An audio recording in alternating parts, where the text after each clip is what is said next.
नमस्कार मित्रों, जानेंगे हमारा संविधान की कड़ी में आप सभी का हार्दिक स्वागत है, अभिनंदन है। आज हमारी जानेंगे हमारा संविधान का की पहली क्लास होने जा रही है और इस क्लास में हम हमारे संविधान को बारीकी से जानेंगे और आज की क्लास में हम हमारे संविधान का सामान्य परिचय, प्रस्तावना और उद्देशिका पर हम चर्चा करने जा रहे हैं। देखिएगा, आज हम चर्चा कर रहे हैं हमारा संविधान पर। हमारा संविधान ये हमारी चर्चा का विषय है और इस पे हम विस्तृत चर्चा करने जा रहे हैं। जैसा कि सबसे पहले हम जानेंगे कि संविधान आखिर होता क्या है। संविधान आखिर होता क्या है?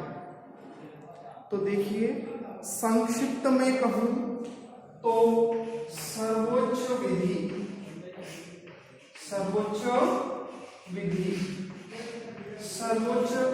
विधि को हम संविधान की संज्ञा दे सकते हैं, या साधारण शब्दों में कहूं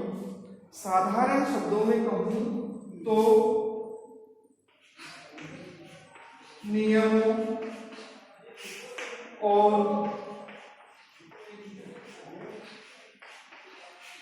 कानूनों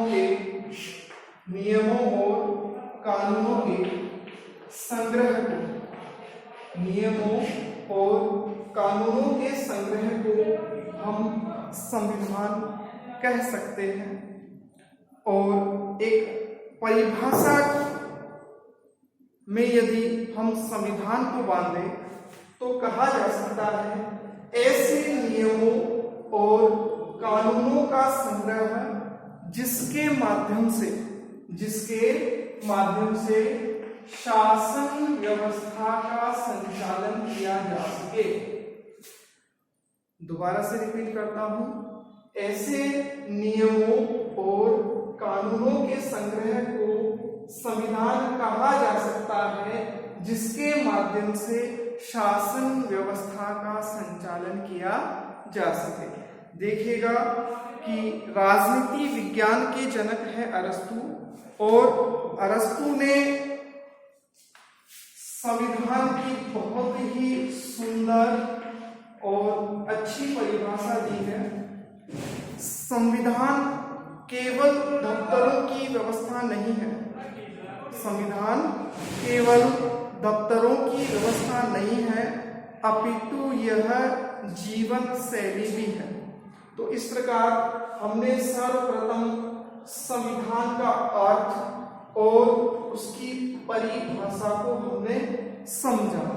आगे हम देखेंगे कि हमने देखा कि संविधान क्या है। संविधान ऐसे नियमों और कानूनों का संग्रह है जिसके माध्यम से शासन व्यवस्था का संचालन किया जाता है। देखिए, इसमें एक शब्द है शासन। अब हम ये देखेंगे कि शासन को चलाने का कार्य कौन करती है? सरकार करती है। शासन संचालित करने का कार्य कौन करती है? सरकार करती है। और सरकार को जो शक्तियां प्राप्त होती है, संविधान से। सरकार को किससे शक्तियां प्राप्त होती है? संविधान से शक्तियां प्राप्त होती है। तो यूं कहा जा सकता है, संविधान से सरकार शक्तियां प्राप्त करके एक देश की शासन प्रणाली को संचालित करती है। जैसा कि आपको पता है, सरकार के 3 अंग होते हैं। सरकार के 3 अंग होते हैं, ठीक है। पहला होता है व्यवस्थापिका। पहला होता है व्यवस्थापिका। दूसरा होता है कार्यपालिका, कार्यपालिका।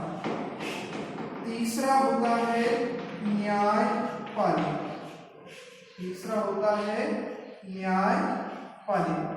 सरकार इन 3 अंगों के माध्यम से शासन व्यवस्था का संचालन करती है, संविधान से शक्तियां प्राप्त करके। इस प्रकार हमने सर्वप्रथम केवल संविधान का अर्थ एवं परिभाषा को समझने का प्रयास किया है। इसके बाद में हम चलते हैं हमारे भारत के संविधान की तरफ। देखिएगा, हम हमारा संविधान समझने की बात कर रहे हैं, हम हमारा संविधान समझने की बात कर रहे हैं। सबसे पहले हम बात करेंगे कि हमारा संविधान अस्तित्व में कैसे आया। जैसा कि आप सभी को पता होगा कि कैबिनेट मिशन, कैबिनेट मिशन 1946 की योजना के अनुसार भारत में एक संविधान सभा का निर्माण किया गया और इस संविधान सभा ने 26 नवंबर 1949 को हमारे संविधान को संपूर्ण रूप से पारित करके उसे अंगीकृत कर दिया गया और 26 जनवरी 1950 को भारत का संविधान लागू हुआ। इस प्रकार हमने देखा कि कैबिनेट मिशन योजना के अनुसार एक संविधान सभा का निर्माण हुआ और उस संविधान सभा ने 26 नवंबर 1949 को हमारे संविधान को अंगीकृत किया और 26 जनवरी 1950 को हमारा भारत का संविधान लागू हुआ। ये यहाँ तक हमने देखा कि कैसे हमारा संविधान बना। सबसे पहले अब हम भारतीय संविधान का परिचय देखने जा रहे हैं। तो हम परिचय की बात करते ही पहले संविधान का नाम जानें कि हमारे भारत के संविधान का नाम क्या है। हमारे भारत के संविधान का नाम क्या है संवैधानिक दृष्टिकोण से। ऐसे तो हमें पता है भारत का संविधान हम पढ़ रहे हैं, लेकिन संविधान में कौन से अनुच्छेद में इसका उल्लेख है और क्या नाम दिया गया है, तो हम बात करेंगे संविधान के भाग 22 की। संविधान के भाग 22 की अनुच्छेद 393, अनुच्छेद 393 में भारत के संविधान का नामकरण दिया गया है। क्या नाम दिया गया है? भारत का संविधान। क्या नाम दिया गया है? भारत का संविधान। यानी कहने का मतलब भारतीय संविधान के भाग 22 में अनुच्छेद 393 में भारत के संविधान का नाम दिया गया है भारत का संविधान। ठीक है, इसके बाद में हम आगे चलते हैं कि हमने देखा कि भारत के संविधान का नामकरण किया गया है, तो हमारे भारत देश का भी नामकरण किया होगा। तो संविधान के अनुसार भारत का क्या नाम है? संविधान के अनुसार भारत का नाम क्या है? तो देखेंगे भारत के संविधान के भाग 1 के अनुच्छेद 1 में भारत का नाम दिया गया है भारत अर्थात इंडिया, भारत अर्थात इंडिया। कहने का मतलब संवैधानिक दृष्टिकोण से हमारे देश का नाम भारत और इंडिया है। सामान्यतः हम भारतवर्ष, हिंदुस्तान, जम्मू द्वीप जैसे शब्दों का उपयोग भी हमारे देश के नाम के लिए करते हैं, लेकिन संवैधानिक दृष्टिकोण से भारत देश का नाम क्या है? भारत और इंडिया। तो जब कभी भी ऐसा प्रश्न आए परीक्षा में कि भारत देश का संवैधानिक दृष्टिकोण से नाम क्या है?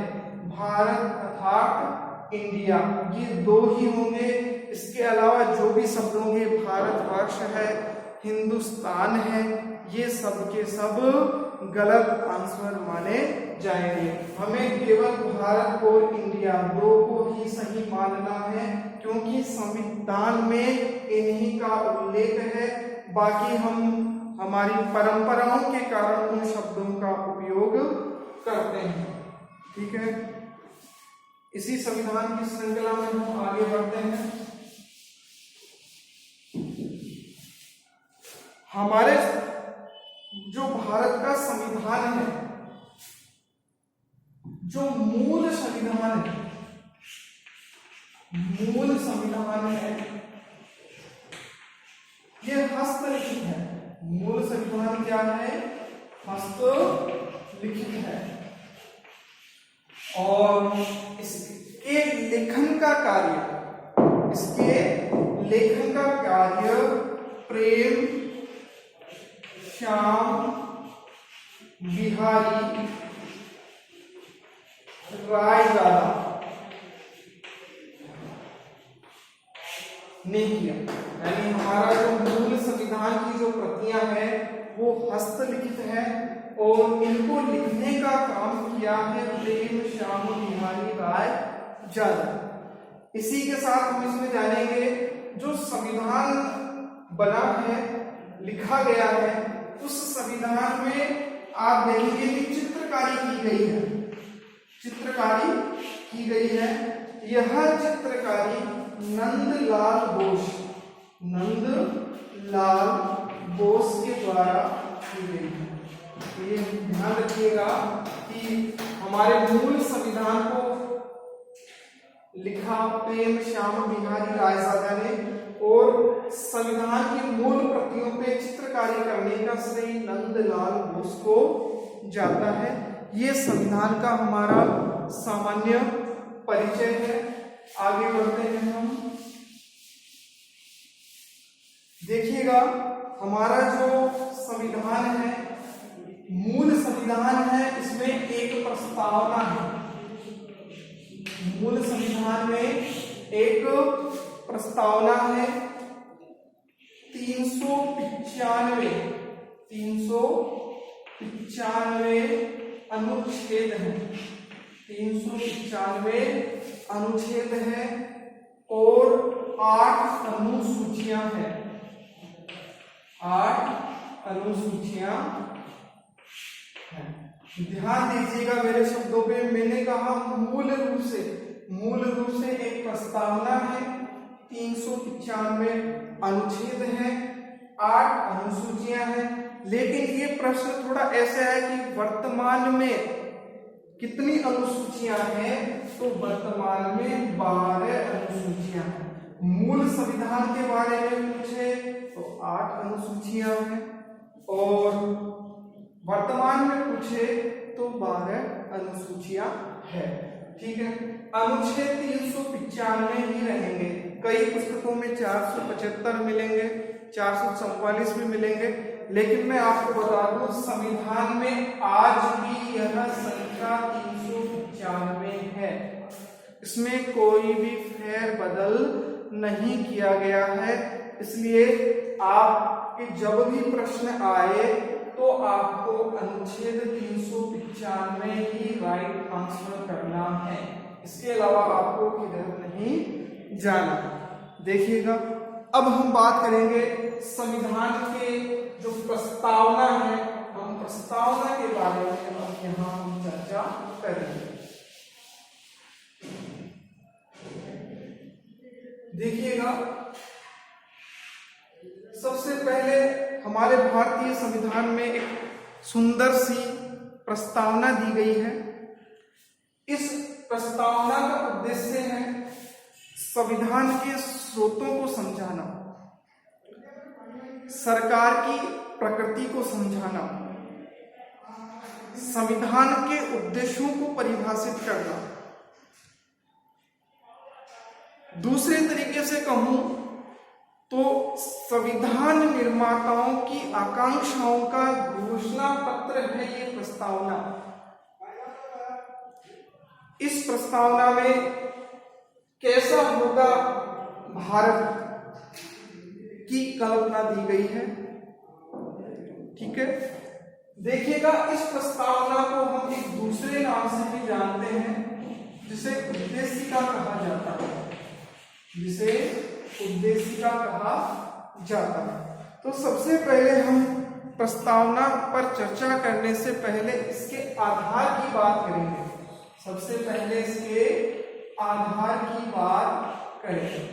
देखिएगा, आपने जब संविधान सभा पढ़ा तो संविधान सभा में की जो कार्यवाही थी उसमें 13 दिसंबर 1946 को पंडित जवाहरलाल नेहरू ने 8 बिंदुओं का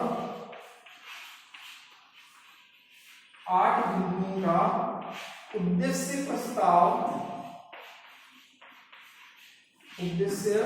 प्रस्ताव संविधान सभा के पटल पर रखा। ये उद्देश्य प्रस्ताव 22 जनवरी 1947 को पारित हुआ और यही उद्देश्य प्रस्ताव हमारी प्रस्तावना का आधार है। इसीलिए हम प्रस्तावना को उद्देशिका भी कहते हैं, क्योंकि उद्देशिका में जो बिंदु रखे गए 8 बिंदु, उन्हीं को ही आधार बना के प्रस्तावना की रचना की गई है।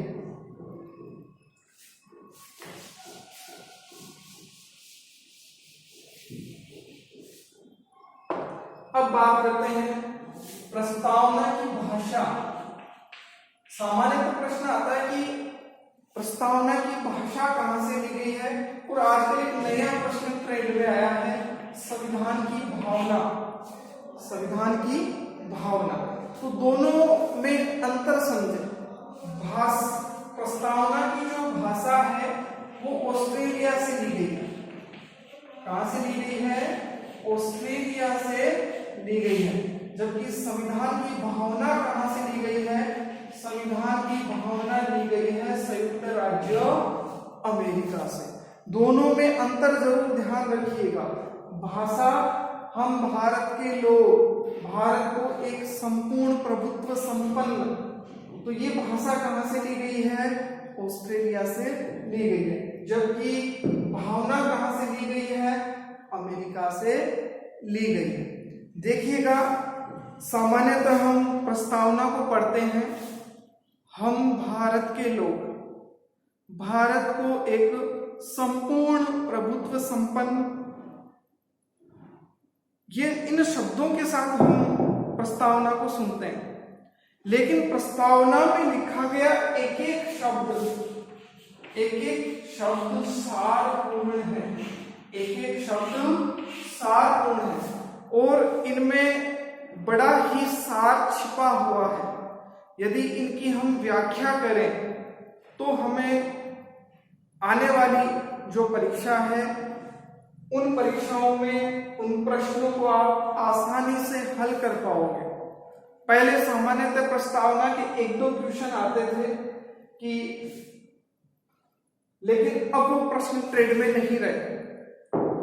प्रस्तावना को संविधान की आत्मा कहा जाता है।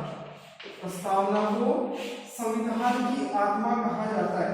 ध्यान से सुनिएगा, मैंने कहा प्रस्तावना को संविधान की आत्मा कहा जाता है। लेकिन ये प्रश्न दो तरीके से पूछा जाता है कि साधारणतः ये प्रश्न आए कि संविधान की आत्मा कहा जाता है, तो आंसर होगा प्रस्तावना। और यदि यही प्रश्न ऐसे आ जाए डॉक्टर भीमराव अंबेडकर के अनुसार संविधान की आत्मा है, तो आप ये ध्यान रखिएगा हमारे संविधान के भाग 3 यानी मौलिक अधिकारों में जो अनुच्छेद 32 है, अनुच्छेद 32 संवैधानिक उपचारों का अधिकार को उन्होंने संविधान की आत्मा कहा है। तो ये दोनों में अंतर आप ध्यान रखिएगा। अब हम प्रस्तावना को प्रारंभ करने जा रहे हैं। प्रस्तावना को प्रारंभ करने जा रहे हैं। देखिएगा प्रस्तावना में मुख्य रूप से 3 चीजें हैं। मुख्य रूप से 3 चीजें हैं। पहली है प्रस्तावना का स्रोत। प्रस्तावना में स्रोत क्या है, ठीक है। दूसरा है सरकार की प्रकृति। सरकार की प्रकृति। तीसरा है उद्देश्य। इन 3 चीजों की चर्चा हम प्रस्तावना के अंतर्गत करेंगे। तो सबसे पहले हम लेते हैं स्रोत के बारे में। देखिएगा पहला प्रश्न आता है कि भारतीय संविधान का स्रोत क्या है। भारतीय संविधान का स्रोत क्या है। देखिएगा जब हम प्रस्तावना को पढ़ते हैं तो प्रस्तावना का प्रारंभ होता है हम भारत के लोग। हम भारत के लोग। इन शब्दों का अर्थ क्या है। इन शब्दों का अर्थ क्या है। देखिएगा इन शब्दों से मतलब ये है कि संविधान का स्रोत। इनसे 2 बातें स्पष्ट होती हैं। हम भारत के लोग जो शब्द दिए गए हैं इनसे 2 बातें स्पष्ट होती हैं। संविधान का स्रोत क्या है। संविधान का स्रोत क्या है, भारत की जनता। दूसरी बात, भारत में सर्वोच्च कौन है। भारत में सर्वोच्च कौन है। भारत में सर्वोच्च कौन है, तो भारत में सर्वोच्च है जनता। कौन है, जनता। तो ध्यान से देखिएगा भारतीय संविधान का स्रोत कौन है। भारतीय संविधान का स्रोत भारतीय जनता है। भारतीय जनता के द्वारा भारत का संविधान बनाया गया है। किसी बाहरी शक्ति या बाहरी व्यक्ति के द्वारा यह संविधान नहीं बनाया गया है। दूसरा, भारत में सर्वोच्च कौन है। भारत में सर्वोच्च जनता है। तो हम भारत के लोग, इन शब्दों से ये 2 बातें स्पष्ट होती हैं। इसके बाद में हम आगे बढ़ते हैं।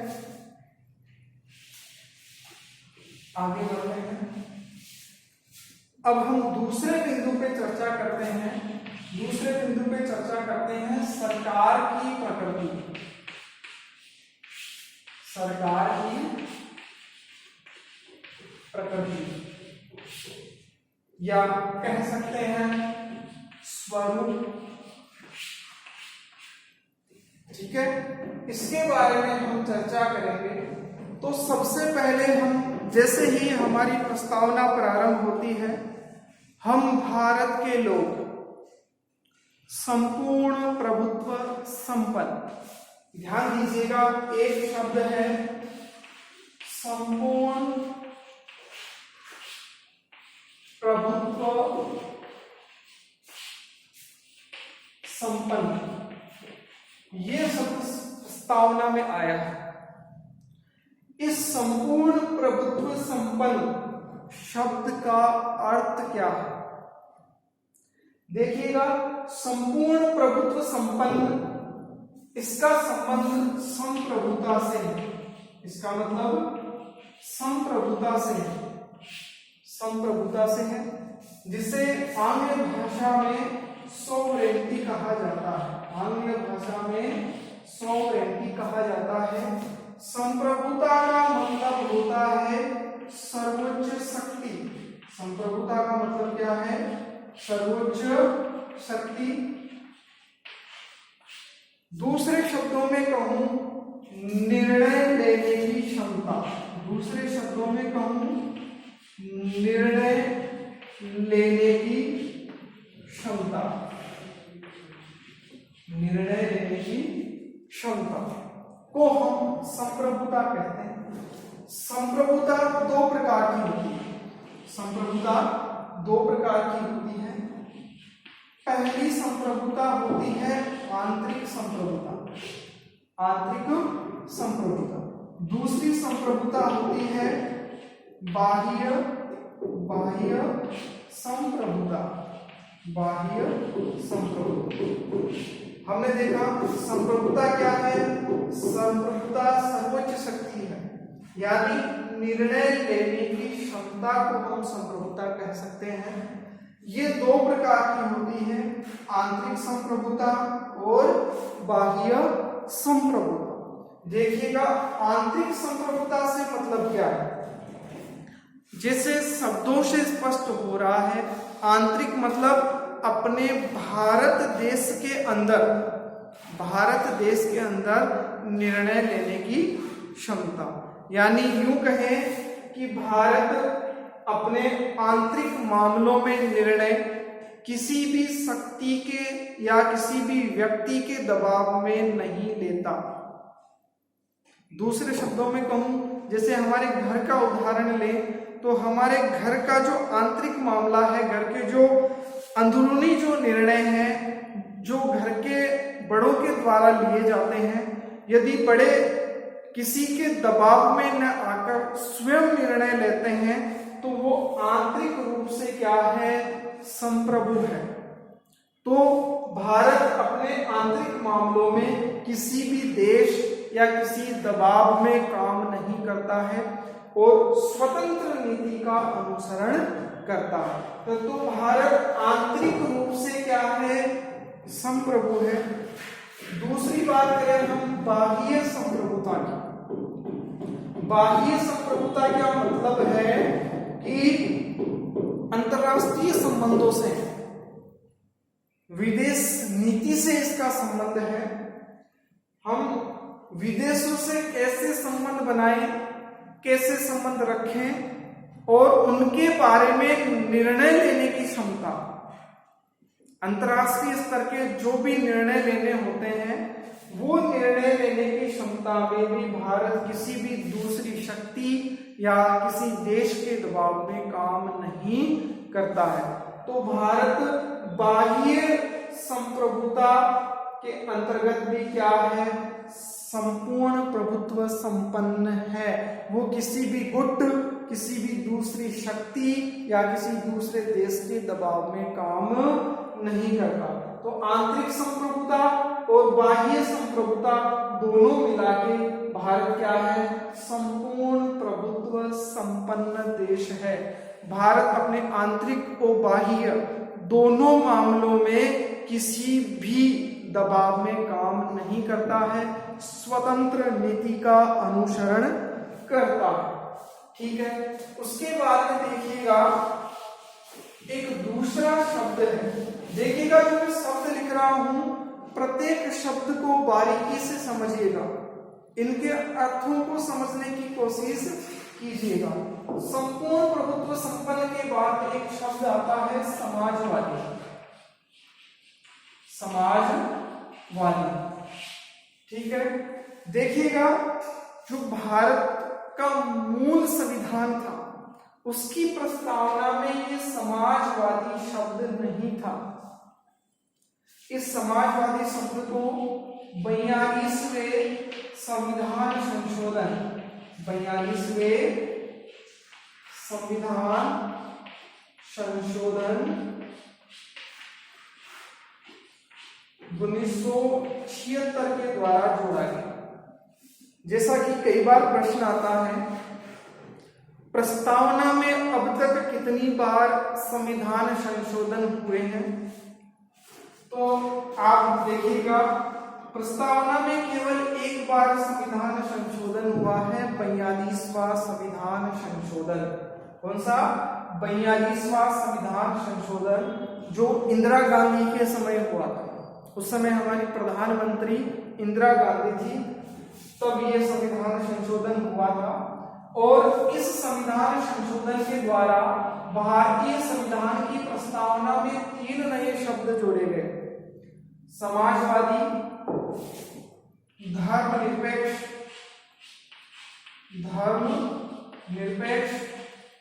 और अखंडता।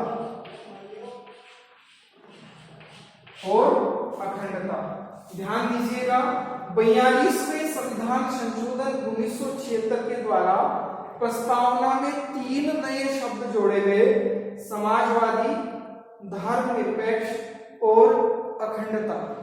कई बार ऐसे प्रश्न आ सकते हैं कि मूल संविधान में निम्न में से कौन सा शब्द नहीं था। मैंने क्या कहा? मूल संविधान में। तो ये ध्यान रखिएगा, ये बाद में जोड़े गए हैं, मूल संविधान में नहीं थे। तो हम यहाँ समाजवादी शब्द को पढ़ रहे हैं। समाजवादी शब्द एक तरीके से संपत्ति के या अर्थव्यवस्था के निर्धारण का मानक है। अर्थव्यवस्था के निर्धारण का मानक है, जिसमें समाज के सभी वर्गों का भला हो सके। लेकिन 1991 में हमारे भारत में उदारीकरण की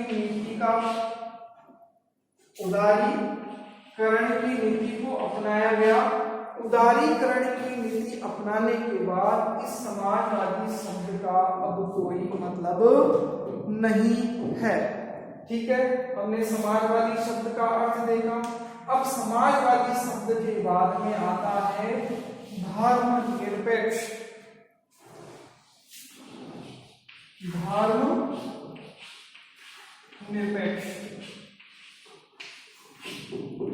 देखिए, एक शब्द और है